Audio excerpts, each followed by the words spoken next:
What's up everyone, and welcome to another Dallin's Movie Talk. Now I'm going to be bringing you a list today, and today's list is I'm going to be ranking the Marvel Cinematic Universe. Now there's been a lot of Marvel movies, and some of them have been great, and some have been not so great. Now just going into it, I have not seen Thor 2, and I also haven't seen The Incredible Hulk. But all the other ones I have seen. So let's start off the list. At number 11, I have Thor: The Dark World. Now I was a big fan of the first Thor, and you'll see it further up on my list. But for the second one, it was kind of disappointing. The villain was very unmemorable. I don't even remember the villain's name. I barely even remember the movie. Now that's how forgettable the movie was. It just wasn't that memorable, and the plot was kind of stinky, and the villain was just a bore. So for me, it's definitely my least favorite Marvel movie. Coming in at number 10 is Captain America: The First Avenger. Now I love Captain America, and his latest movies have been very fantastic, but his first movie was not that good.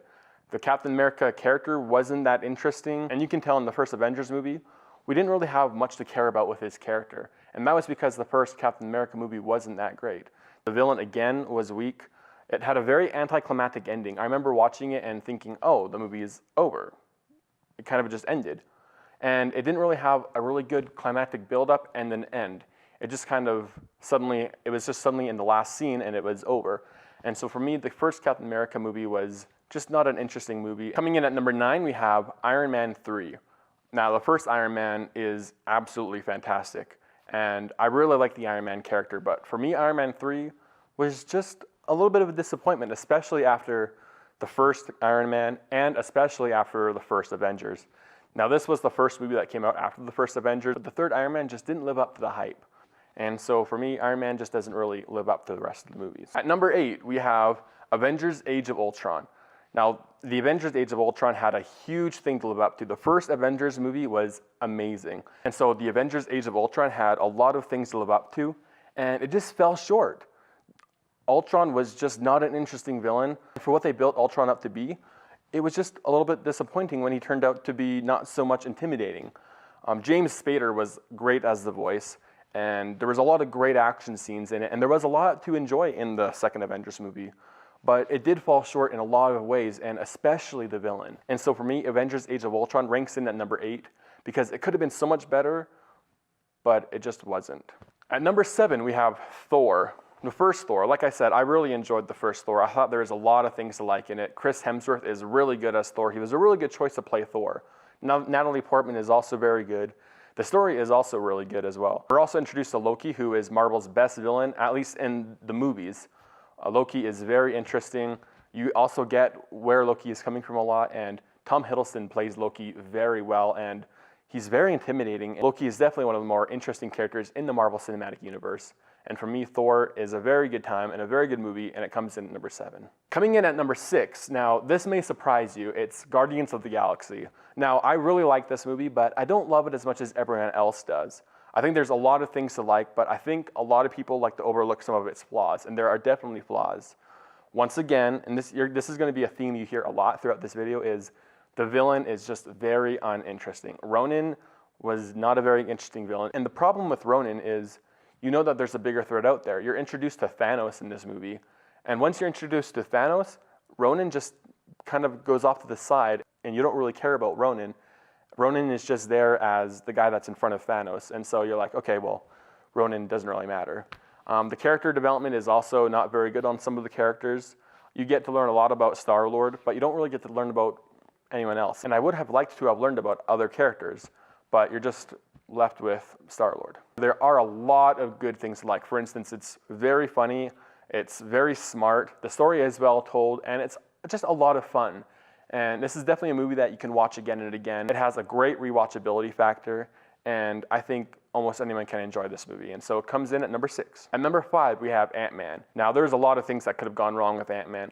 There was a lot of script rewrites. It went through a lot of different directors, a lot of different casting, and it kind of looked like it was kind of a mess for a while. But what we got turned out to be fantastic. Paul Rudd was the perfect choice for the character. He has great comedic timing.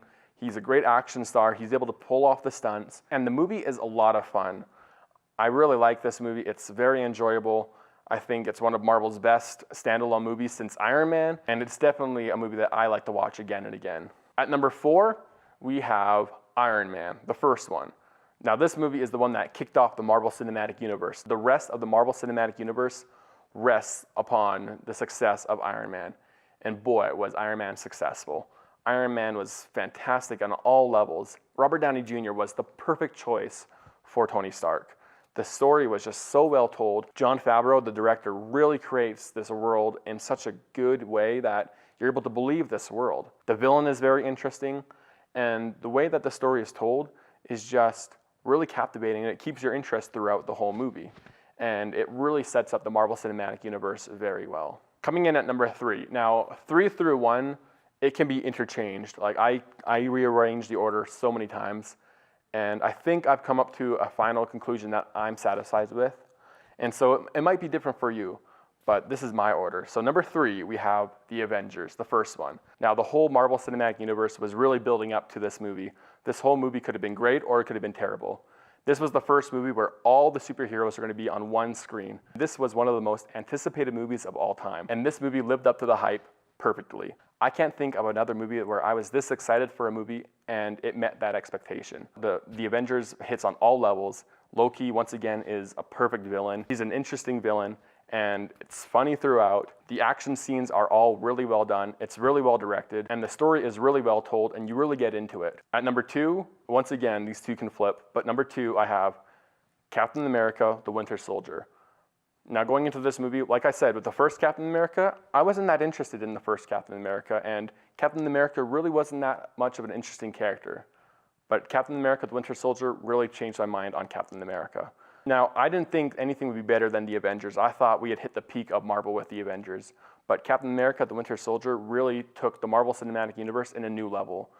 The great thing about the Winter Soldier is it's a spy movie. It's a really good spy movie. It's like a Jason Bourne kind of a movie. And they tell that kind of a story really well. You can also really tell that the Russo brothers, the directors, really know the world of Captain America really well. It's nonstop action from the first scene to the last. And it's really exciting, and I think anyone can enjoy it. And number 1, my favorite Marvel Cinematic Universe movie, I think it's pretty obvious by now, it's Captain America 3, Civil War. Once again, this movie could have been a disaster, but they pulled it off. Almost all the characters from the past Marvel movies are in this movie, minus Thor, minus the Hulk, and minus the Guardians of the Galaxy. And they all come together, and it feels like an Avengers movie. You can tell it's still a Captain America movie. You can really tell that the character of Captain America is still the central focus of the movie, but it's a really great movie and a really exciting movie. There's a lot of great action sequences, and you know, if you've seen it, that the airport scene is just marvelous. All the characters really get their screen time. Spider-Man is really well done. After the terrible first Amazing Spider-Man and the second Amazing Spider-Man, I was really hoping we would get a good Spider-Man. Spider-Man is my favorite superhero, and I was so happy that they did Spider-Man good this time. The villain could have been a little bit better, but they really make up for it with the conflict that's going on between the superheroes. And I think it's a really well done story, and there's a really good flow to it, and the movie kind of moves along at a really good pace. And for me, it's a movie that I could watch again and again, and for me, it's definitely my number 1 Marvel movie. So what are your rankings of the Marvel Cinematic Universe? Comment below and let me know. And don't forget to hit that subscribe button, and you can see even more videos.